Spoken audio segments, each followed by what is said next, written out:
Yes po, pwede po tayong mang-aresto ng isang tao na gumagawa or kagagawa pa lang or on the brink of committing an offense.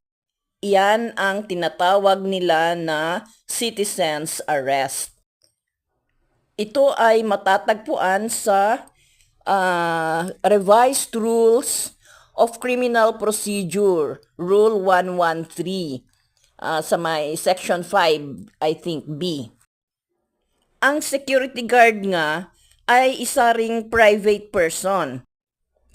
Pwede siyang mang-aresto, di ba? Basta within his area of responsibility.